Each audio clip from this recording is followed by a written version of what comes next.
दोस्तों, स्वागत है आपका न्यूज़ मीडिया मंच पर। इस चैनल पर आमतौर पर मेरा प्रयास ये है कि मैं आपके साथ कुछ और ख़बरें other than monsoon, other than मौसम, यानी मौसम और मॉनसून के अलावा कुछ और ख़बरों के साथ आपसे रूबरू होऊं और आपको ख़बरों की हकीकत बताने का प्रयास करूं, क्योंकि इस समय परिस्थितियां ऐसी हैं कि आप किसी पर यकीन नहीं कर सकते कि वो सच बोल रहा है या किसी का पक्ष ले रहा है। यानी अगर हम फ़िलिस्तीन और इज़राइल के युद्ध की बात करें तो इसमें भी तमाम पत्रकार सच बोलने से बच रहे हैं। सही क्या है वो उनको बोलने की हिम्मत नहीं है, क्योंकि उनका एक नैरेटिव सेट है, उनका एक ऑरा बना हुआ है, उनकी एक लाइन है, स्टैंड है। उस लाइन से इधर या उधर नहीं जा सकते हैं या नहीं जाना चाहते हैं। उससे उनको नुकसान होगा, उनके पॉलिटिकल एफिलिएशन के चलते नुकसान होगा, उनके ऑडियंस का नुकसान होगा। उनकी ऑडियंस अगर सेट हो गई है कि फ़लस्तीन का सपोर्ट करने वाले हैं ये, तो फ़लस्तीन को सपोर्ट करेंगे तभी हम देखेंगे। तो अगर उन्होंने नहीं किया तो नुकसान होगा। अगर इजराइल का सपोर्ट करने वाले हैं और फ़लस्तीन के पक्ष में कुछ बात कर दी तो वो उनको अनसब्सक्राइब कर देंगे। तो बहुत सारी समस्याएं हैं। फिलहाल इस चैनल पर मैं और भी बहुत सारी बातें करूंगा। किसान भाइयों के काम की बातें करना चाहता हूं। देश के तमाम लोगों के लिए कुछ काम की चीज़ें करना चाहता हूं इस चैनल पर। लेकिन ये भी एक काम की चीज़ है और बहुत सारे वीडियो मौसम तक चैनल पर एक साथ डाल दूं तो आप शायद नहीं देखेंगे। इसीलिए इस चैनल पर मैं आपके लिए लेकर आया हूं 2-3 स्लाइड में 3 बातें करूंगा। पिछले 24 घंटों में किन 20 शहरों में ज़्यादा बारिश हुई है या बारिश हुई है, और अगले 10 दिनों के दौरान देश में किस तरह का मानसून या मौसम का प्रदर्शन रहने वाला है, और WD का क्या इम्पैक्ट रहने वाला है, और साथ ही साथ अब तक मानसून की वापसी कहाँ तक हुई है। बिहार में सिर्फ फोर्ब्सगंज के ऊपर उत्तर पूर्वी रीजन में बचा हुआ है, यानी फोर्ब्सगंज से गुजर रही है। मालदा पश्चिम बंगाल में होकर गुजर रही है मानसून की विड्रॉल लाइन। और यहाँ पर आगे बढ़ें तो जो आंध्र प्रदेश का उत्तरी तटीय रीजन है, विशाखापत्तनम, आगे नलगोंडा तेलंगाना में, रायचूर कर्नाटक में और वेंगुर्ला महाराष्ट्र में, ये इस समय मानसून की विड्रॉल लाइन की सीमा है। और ये मानकर चलिए कि लगभग देश के सभी हिस्सों से मानसून वापस लौट चुका है। सिर्फ पूर्वोत्तर भारत थोड़े बचे हुए हैं और कुछ साउथ के रीजन। और अब मैं बात करूंगा कि पिछले 24 घंटों में कहां पर बारिश ज्यादा रिकॉर्ड की गई है या बारिश हुई है। हटबे, अंडमान व निकोबार द्वीप समूह का एक आइलैंड, एक स्थान जहां पर 37 मिलीमीटर की वर्षा हुई है। मध्यम से तेज बारिश यहां पर रिकॉर्ड की गई।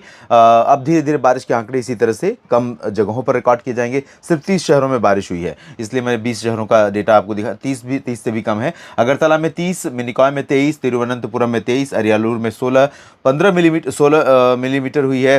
चिकमगलूर में और अरियालूर में 17, करीपुर में 15, 14 मिलीमीटर, पेरियाकुलम, सिलीगुड़ी में और अमिनी दीवी में बारिश रिकॉर्ड की गई है 12 मिलीमीटर। गैंगटोक में भी 12 आंकड़ा रहा है बारिश का। पुनालूर और तेजपुर, इन दोनों जगहों पर, पुनालूर केरल में है, तेजपुर असम में है, दोनों जगहों पर 11 मिलीमीटर बारिश हुई है।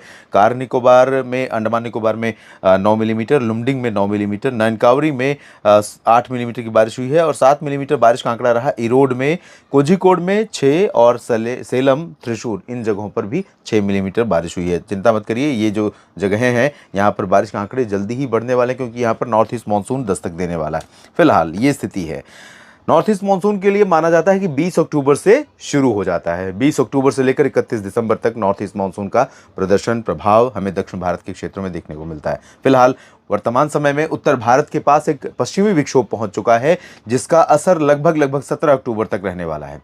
17 अक्टूबर के दौरान उत्तर भारत में ये गिलगित बाल्टिस्तान और मुजफ्फराबाद से लेकर लद्दाख, जम्मू कश्मीर से लेकर उत्तराखंड, पंजाब से लेकर हरियाणा और दिल्ली, राजस्थान के कुछ हिस्सों और उत्तर प्रदेश के कुछ भागों में छिटपुट बारिश ये दे सकता है। छिटपुट बारिश उत्तर प्रदेश में होगी, लेकिन राजस्थान के उत्तर पश्चिमी क्षेत्रों में, जैसलमेर से लेकर बीकानेर, चूरू, गंगानगर, हनुमानगढ़, अलवर, भरतपुर, इन भागों में, साथ ही साथ हरियाणा के तमाम हिस्सों में, दिल्ली में और पंजाब के तमाम इलाकों में ऑन एंड ऑफ हल्की बारिश के साथ 1-2 जगहों पर थोड़े समय के लिए टिक कर बारिश हो सकती है, यानी 10 मिनट भी हो गई तो मॉडरेट शावर्स हो सकती है।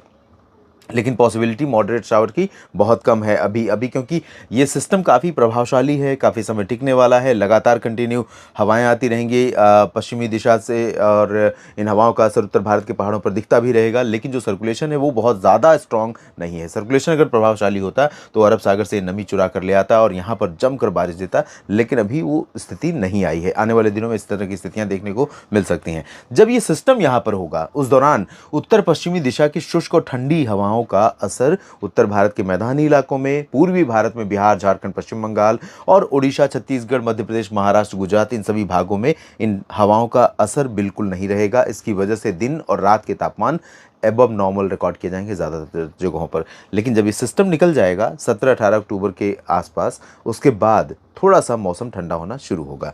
तो हो सकता है कि दुर्गा पूजा की शुरुआत हो रही है 15 अक्टूबर से और नवरात्रों की शुरुआत हो रही है, तो ऐसे में कुछ जगहों पर ये बारिश खलल डाल सकती है, लेकिन बहुत ज़्यादा प्रभाव, बहुत भारी प्रभाव नहीं दिखेगा। लेकिन इस दौरान एक बात और है कि साउथ जम्मू कश्मीर में और हिमाचल तथा उत्तराखंड के कुछ हिस्सों में, एडजॉइनिंग पंजाब और राजस्थान के कुछ भागों में ओले भी गिर सकते हैं, छोटे छोटे, बहुत बड़े बड़े नहीं तो छोटे ओले गिर सकते हैं, हेल स्टॉर्म हो सकता है। तो इससे थोड़ा सा फसलों को नुकसान पहुंचने की आशंका रह सकती है। लेकिन रबी फसलों की तैयारी के लिए ये नमी भी काम की हो सकती है, क्योंकि काफ़ी जगहों पर बारिश काफ़ी दिनों से नहीं हो रही है।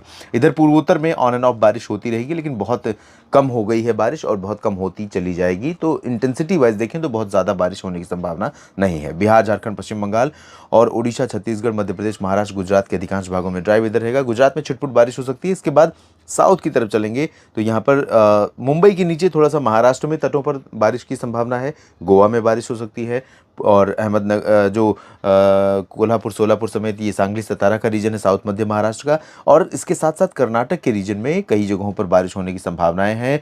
कर्नाटक के साथ साथ केरल, तमिलनाडु और लक्षद्वीप में इन जगहों पर काफ़ी बारिश होने के आसार दिखाई दे रहे हैं। और यही समय होगा जब यहाँ पर नॉर्थ ईस्ट मानसून सेट होने की तैयारी कर रहा होगा इसी दौरान, 20 अक्टूबर के पहले।